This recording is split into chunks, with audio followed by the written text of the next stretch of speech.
السلام علیکم ناظرین، سعودی عرب کی نئی نئی خبروں کے ساتھ آپ کا ہوسٹ آپ کی خدمت میں ایک بار پھر حاضر ہے۔ آج کی بہترین اور اہم خبر آپ کے ساتھ شیئر کرنے جا رہا ہوں۔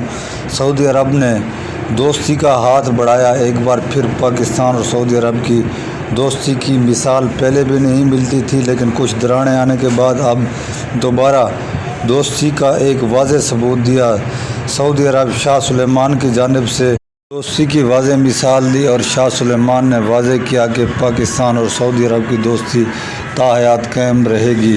سعودی عرب نے پاکستان کو مہمد ڈیم کی تعمیر کے لیے 901 ملین سعودی ریال سے زائد قرض دینے کی منظوری دے دی۔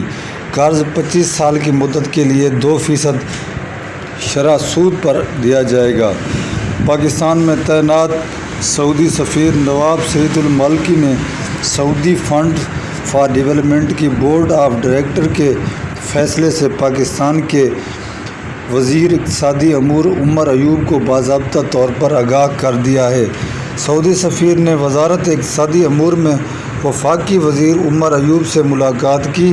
ملاقات میں سعودی سفیر نے سعودی فنڈ فار ڈیولپمنٹ کے چیئرمین بورڈ آف ڈائریکٹرز احمد بن عقیل الخطیب کا خط پہنچایا، جس میں چیئرمین بورڈ آف ڈائریکٹرز کے پاکستان کے ہائیڈرو پاور منصوبے مہمد ڈیم کے لیے قرض کی منظوری کے فیصلے سے آگاہ کیا گیا۔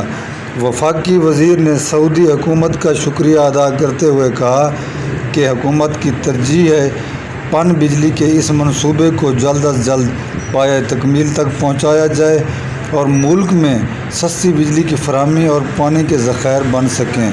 انہوں نے کہا کہ پاکستان کے عوام اور حکومت سعودی عرب کی جانب سے مسلسل معاشی تعاون کو قدر کی نگاہ سے دیکھتے ہیں اور باہمی تعلقات میں مزید استحکام اور وسعت چاہتے ہیں۔ اس موقع پر سعودی سفیر نے کہا کہ سعودی عرب پاکستان کی ترقی کا خواہاں ہے اور اس کے